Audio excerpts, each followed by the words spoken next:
प्यारे बच्चों, आज हम आपको क्लास 10th एनसीईआरटी एग्जाम्पलर प्रश्नावली 1.2 इसका क्वेश्चन नंबर 5 और 6 सॉल्व करने की कोशिश करेंगे। तो आइए देखते हैं क्वेश्चन नंबर 5 क्या है। एक धनात्मक पूर्णांक 3q + 1 के रूप का है। ठीक है, एक धनात्मक पूर्णांक 3q + 1 के रूप का है। कहता है जहां q एक प्राकृत संख्या है, क्या इसके वर्ग को 3m + 1 से भिन्न अर्थात 3m + 2 के रूप में लिख सकते हैं, जहां पे m कोई पूर्णांक है। तो कहता है एक संख्या है, उसका जो रूप है 3q + 1 का रूप है। तो क्या ऐसा भी हो सकता है कि इसको हम इसका जो इस वर्ग हो उस वर्ग को हम 3m या 3m + 2 के रूप में लिख सकते हैं। इसको आप ऐसे भी कह सकते हैं 3q या 3q + 2 के रूप में लिख सकते हैं। देखिए q हो या m हो, बात वही होती है, दोनों में कोई अंतर नहीं होता। तो सबसे पहले आइए इसको सॉल्व करते हैं। तो सबसे पहले हम क्या करेंगे, यूक्लिड, देखिए यूक्लिड विभाजन प्रमेय का इसका फार्मूला क्या होता है।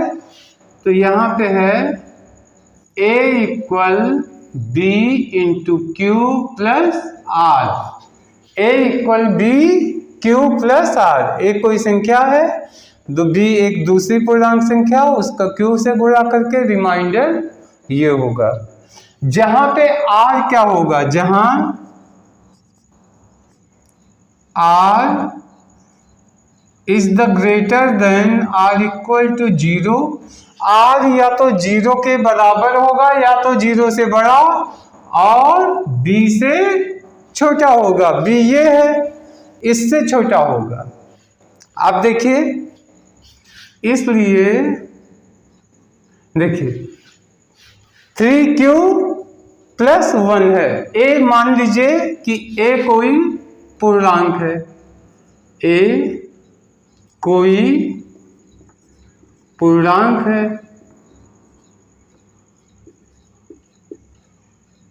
इसलिए b क्या हो जाएगा, b इक्वल हो जाएगा 3, क्योंकि a बराबर b q + 1, यानी b की वैल्यू कितनी होगी, 3 होगी। अब अगर b की वैल्यू 3 है तो r की वैल्यू क्या होगी, इसलिए r की वैल्यू क्या होगी, 3 से कम और 0 उससे बड़ा, तो हो जाएगी 0 1 2। r की वैल्यू ये होगी 0 होगी, क्योंकि यहाँ पे 0 के बराबर हो या 0 से बड़ा हो तो 1 2, लेकिन b से छोटा हो। अब b की वैल्यू चूंकि कितनी है, 3 है, v की वैल्यू 3 है, इसलिए 0 1 2 होगा। अब इस फार्मूले को हम रखते हैं। अब देखिए पहला केस 1, r बराबर 0 लेने पर, r बराबर अगर हम 0 लेते हैं तो क्या होगा, यानी a = 3 × q + 0, a = 3q + 0। अब क्या करेंगे, अब हम यहां पे दोनों पक्षों का वर्ग कर देंगे, क्योंकि इस संख्या का क्या बताना है, वर्ग बताना है। इसलिए यहां लिख दीजिए, इसलिए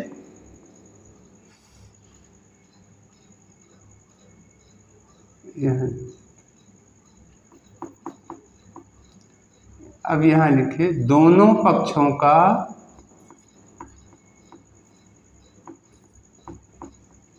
वर्ग करने पर।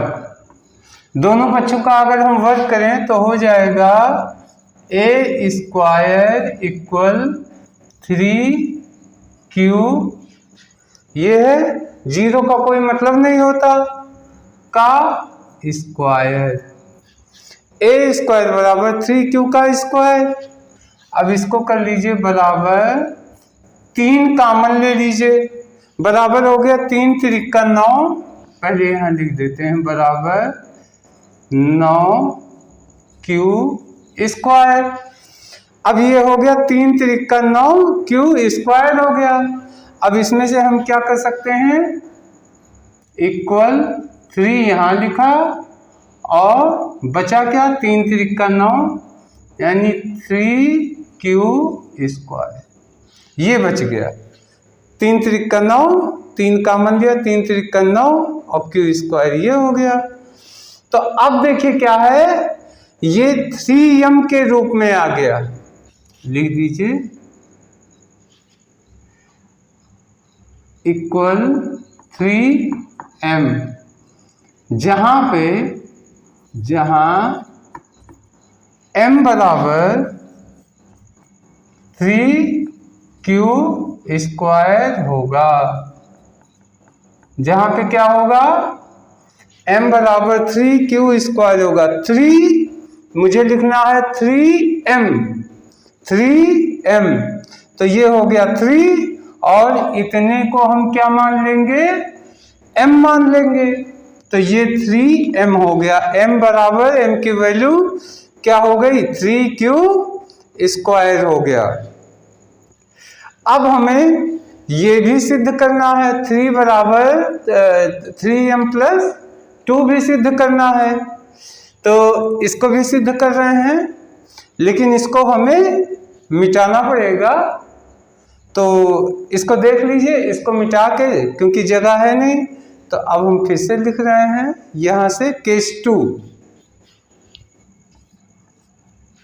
अब हमें लेना है 3m हो गया, 3m प्लस 1 इन्होंने एक और साबित किया है, हमें 3m प्लस 2 इस रूप में लिखना देखना है।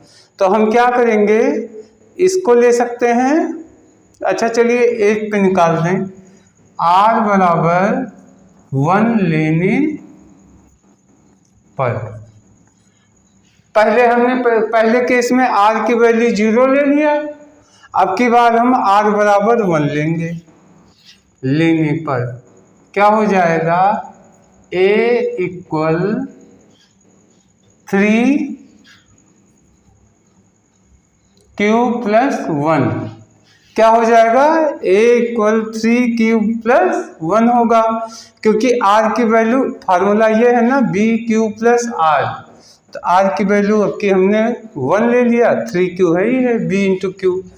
अब यहाँ पे लिख दीजिए दोनों पक्षों का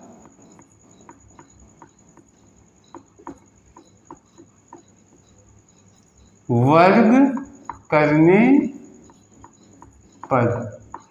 अब जब दोनों पक्षों का वर्ग करते हैं तो ये हो जाएगा a square equal 3q plus 1 का स्क्वायर।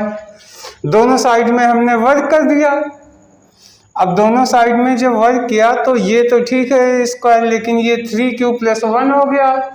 अब ये 3q प्लस 1 को तोड़ दीजिए, तो इसको कैसे तोड़ सकते हैं, a प्लस बी का होल स्क्वायर में। तो यहाँ लिख दीजिए a प्लस बी का होल स्क्वायर बराबर क्या होगा, a square plus B square plus 2ab, ये होता है। तो इसको भी ऐसे कर दीजिए 3q का स्क्वायर प्लस 1 का square plus 2 into 3q into 1। 2ab कहाँ है, b की वैल्यू 1 हो गई। अब इसको जब हम सॉल्व करेंगे तो ये हो गया 3 त्रिका 9q स्क्वायर प्लस ये हो गया एक इकन्ने में 1 प्लस ये हो गया 2 3 6 6 यानी 6Q,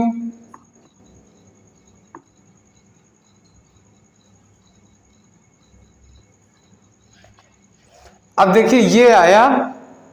अब हम क्या करेंगे, इक्वल इस 1 को थोड़ा अलग करके इसको एक साथ ले लेंगे। तो इसको कर दिया 3 कॉमन ले लीजिए, 3 कॉमन लिया तो ये हो गया 3 त्रिका 9 Q स्क्वायर, यानी 3Q स्क्वायर प्लस 3 दूनी 6Q, और ये 1 को बाहर कर देते हैं, ये 1 बाहर हो गया। तो अब जो है क्या बना हमारा, 3m प्लस 1 बन गया। क्या बना, 3, ये इतना हिस्सा m हो जाएगा और ये प्लस 1 हो गया, तो ये बराबर हो गया 3m प्लस 1। यहाँ पे m बराबर क्या होगा, 3Q स्क्वायर प्लस 2Q, ये हो गया m की वैल्यू।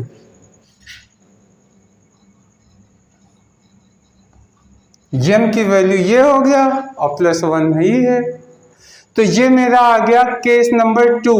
अगर हम r बराबर 1 लेंगे, अब की बार हम क्या करेंगे, r बराबर 2 ले लेंगे, तब देखिए क्या होता है। अब की केस नंबर तीसरा लेंगे, r बराबर 2 लेना है, तो यहाँ लिख दीजिए r बराबर 2 लेने पर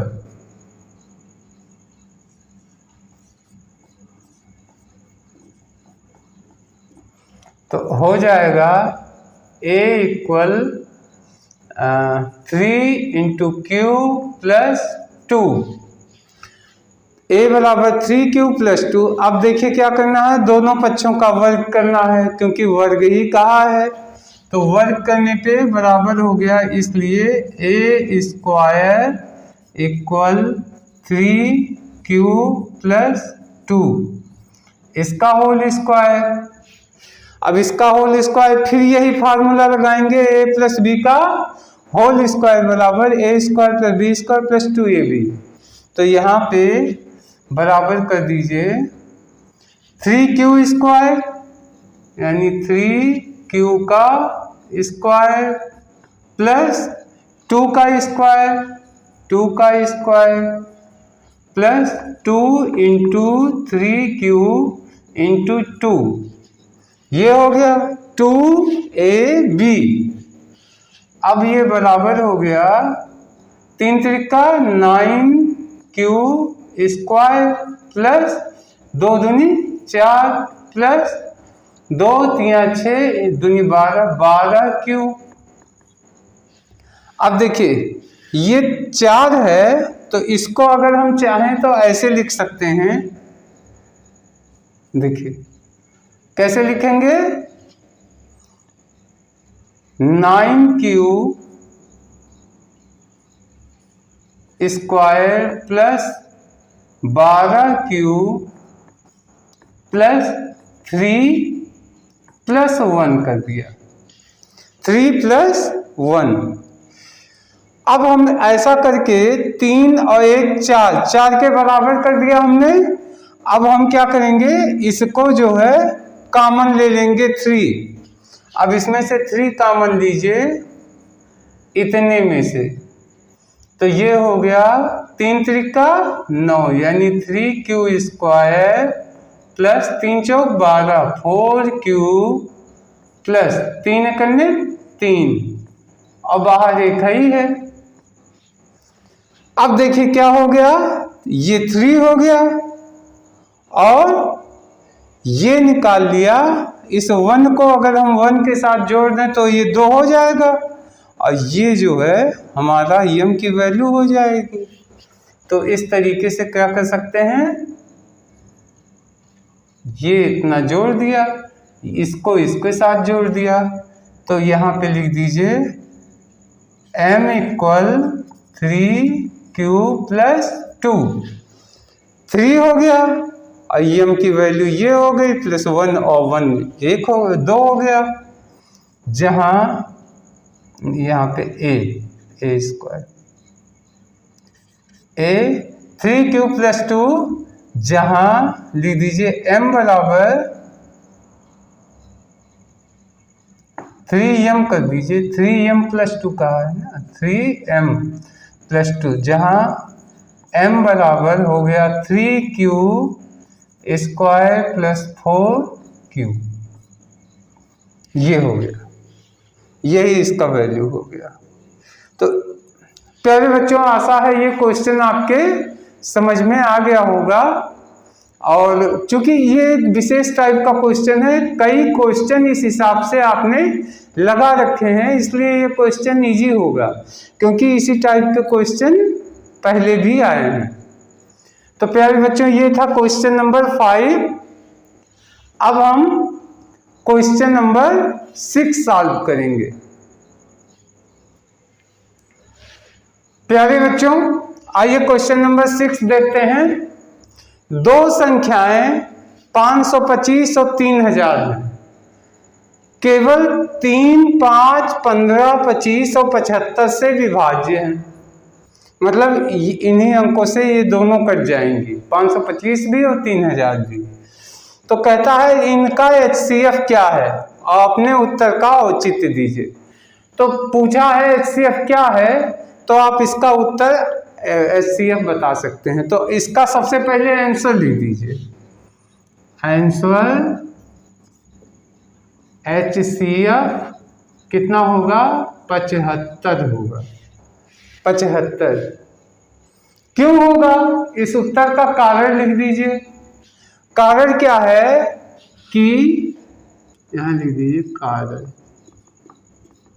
लिख दीजिए, दोनों संख्याओं में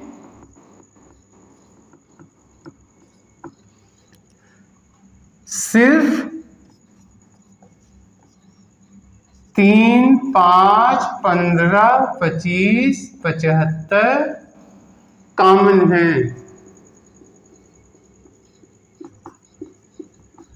दोनों में कॉमन है, तो चूंकि महत्तम पूछा है, यानी सबसे बड़ा कॉमन अंक कौन सा है, महत्तम। कॉमन अंक क्या है, 75 है, सबसे बड़ा अंक यही तो है, 75 है। तो जो सबसे बड़ा कॉमन अंक महत्तम, जो सबसे बड़ा होगा वही माना जाएगा, अतः यही HCF होगा। यही आपका आंसर हो गया। अब इसको सॉल्व करने के लिए आप HCF निकाल के देख लीजिए। तो HCF अब देखिए वैसे हल कर रहे हैं, तो इसमें क्या होगा, यहां देख लीजिए, पहले ऐसे देख लीजिए, यहां विभाजित करके फिर यूक्लिड डिवीजन लेमा से लिख दीजिएगा।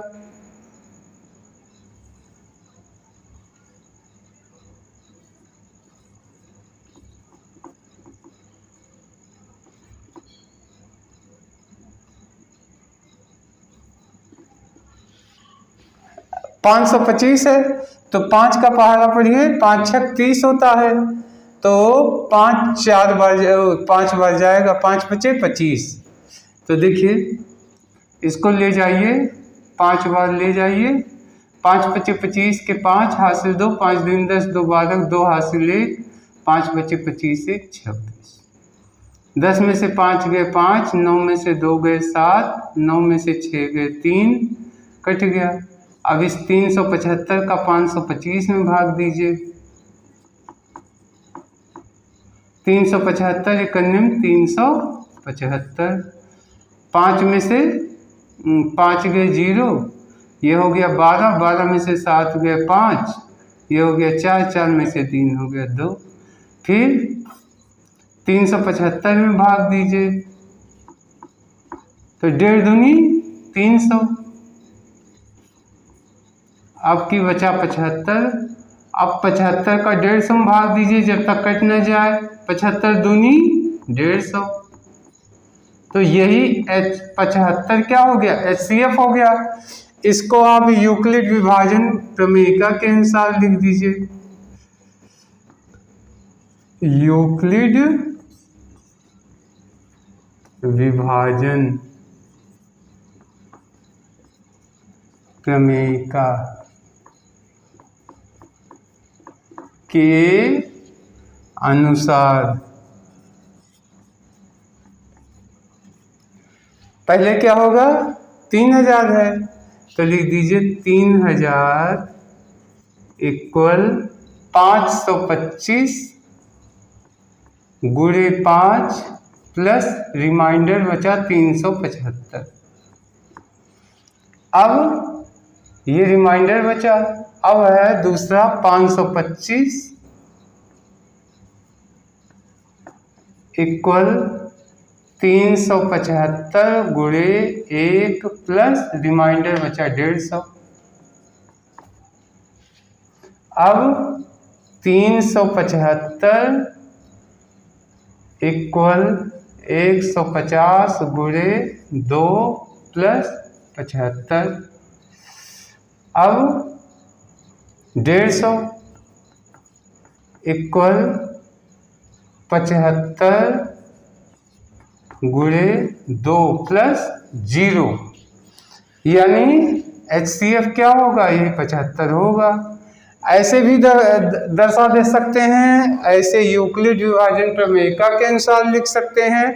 या तीसरा क्या है, जो दोनों अंक में कॉमन अंक ये है तो इसमें महत्तम माने बड़ा, सबसे बड़ा कॉमन अंक कौन है, 75 है, तो यही 75 ही हमारा HCF हो जाएगा।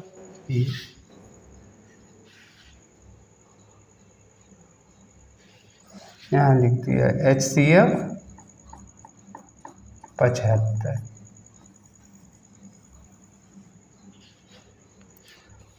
तो प्यारे बच्चों, आशा है क्वेश्चन समझ में आपको आ गया होगा। तो इस वीडियो में इतना ही रखते हैं, अब नेक्स्ट वीडियो में आगे का लेके आएंगे। तब तक के लिए धन्यवाद, नमस्कार।